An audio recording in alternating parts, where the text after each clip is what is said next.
Hello, how are you? If you've noticed that your face is more swollen, your hair has been falling out, and you're always tired and you think it has to do with your age, I can tell you that it's not always related to that.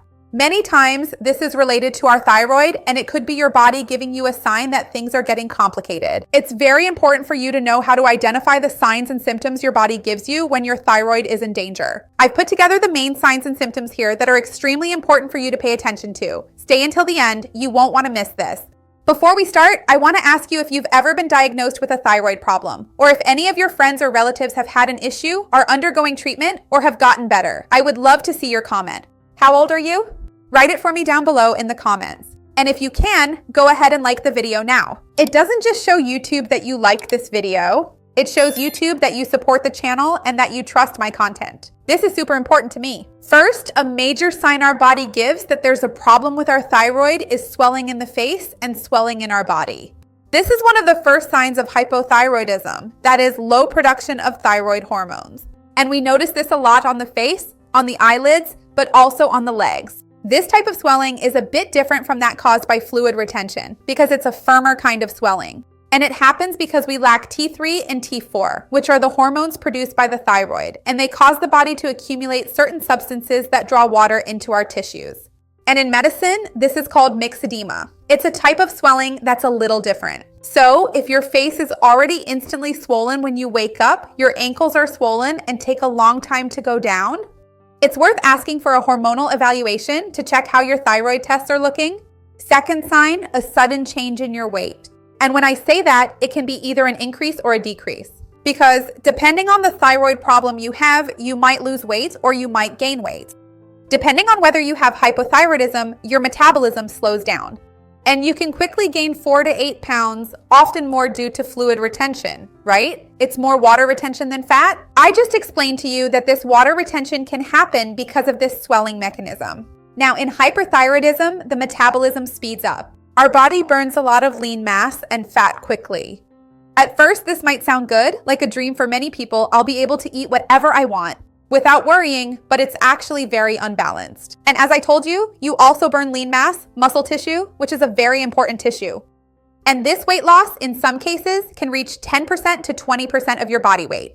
So yes, you can become malnourished and it can pose a risk to your health and your immunity. That's why it's very important to monitor any weight changes if you're not on a diet. For example, did you gain weight? If you're not on a diet to gain weight or not doing weight training, you need to keep an eye on it. And on the other hand, if you lost weight without being in a caloric deficit, without doing more treadmill, running, or going to the gym, you need to investigate. Because it might not just be your thyroid, it could also be another serious health condition. Now, here's some good news for you. If you've already been diagnosed with hypo or hyperthyroidism, but you monitor it and do hormone replacement, things stabilize. Your hormone levels become stable, and it becomes easier for you to control your weight, whether to gain or lose, okay? So don't worry about that. Third, and this is a very classic one, I even mentioned it at the beginning of the video, which is tiredness, that persistent fatigue. In the case of hypothyroidism, since it slows down the metabolism, the brain receives less stimulation. The person feels low on energy, sleepy, unmotivated, really lethargic, tired, and many times it can be mistaken for depression. So it's important to have medical follow-up in this case to distinguish whether it's one of these two health conditions.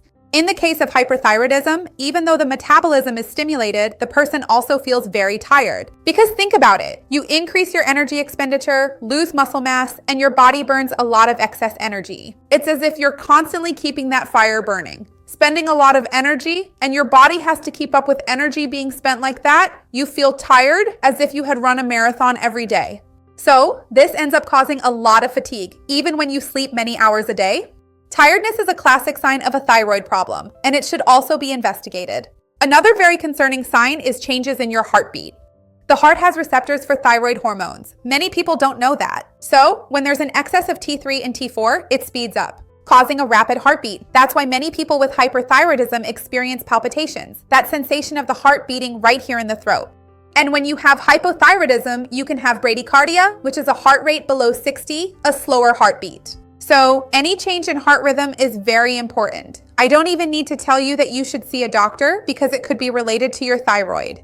All these signs and symptoms I'm talking about here may or may not be related. And there's something else I'll mention at the end for you regarding the dosage of your medication, which you need to be careful about.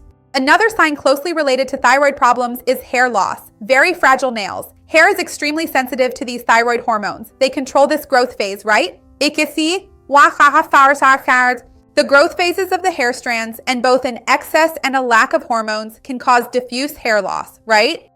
More generalized with thinner strands, more difficulty growing, and more brittle nails. And it's very common, especially in women, which often leads them to seek medical help. So, many times a person discovers hypothyroidism through the dermatologist because they notice these changes, order thyroid hormone tests, and then the dermatologist often diagnoses it and refers the patient to the endocrinologist. So, it's really important. If you've been experiencing a lot of hair loss, difficulty with hair growth, very weak, thin hair that looks like baby hair, and nails that break at anything, it's worth investigating your thyroid hormones as well. Another sign is having trouble concentrating, memory difficulties. It feels like you're experiencing cognitive decline. Many people call this brain fog. You get those memory lapses, mental sluggishness. This happens because the brain responds directly to T3 and T4, right? So, these changes in the secretion of these hormones can also alter the metabolism of nerve cells. That is, it can be reversible with treatment. It's not actually dementia.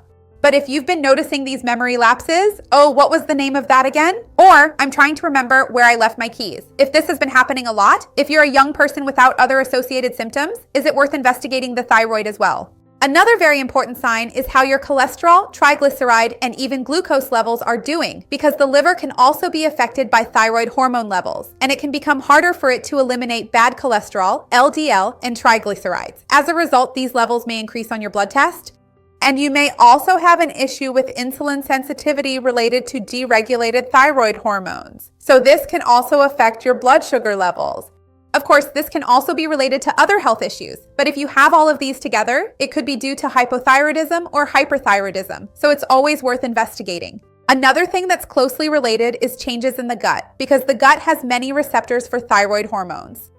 So, in people with hypothyroidism, since there is less hormone present, they may experience constipation, a lot of difficulty passing stool, dry stools, and even bleeding when passing stool. The stool can stay there for many days, drying out and making things more difficult.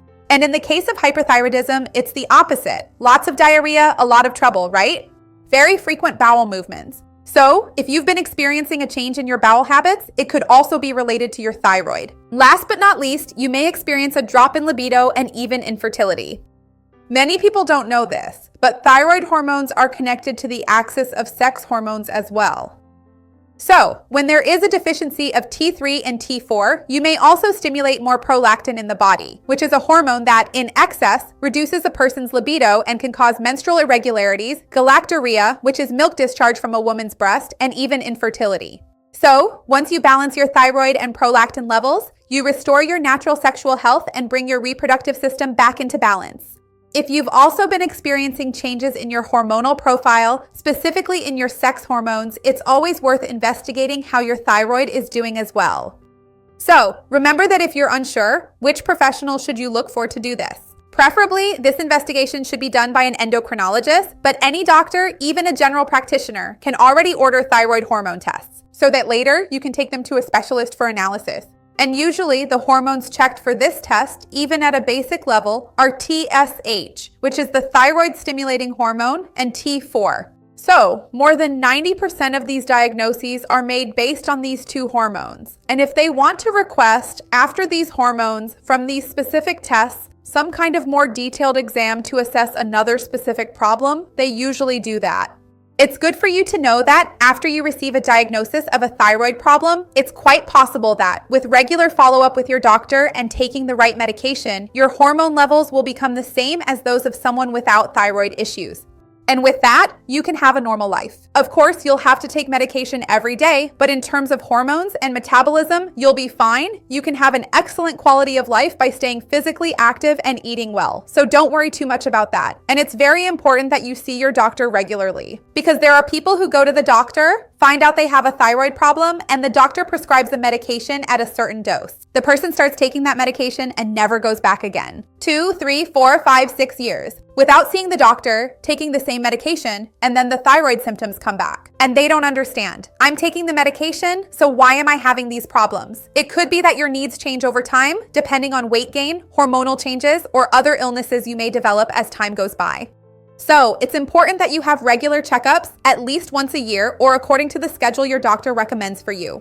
So, don't think that this will be your dose forever, for the rest of my life. For any health problem we have, we need to see a doctor regularly to make sure we're getting proper follow-up and maintaining a healthy lifestyle, right? With a balanced diet, I have a lot of videos here on the channel to help you. A playlist with tips about the thyroid, I'll leave it down here to help you out. Remember that a healthy lifestyle, sleeping well, exercising, avoiding alcohol, and smoking will help you with that as well. Tell me, have you ever had a thyroid problem? Do you keep up with your checkups? What issue do you have?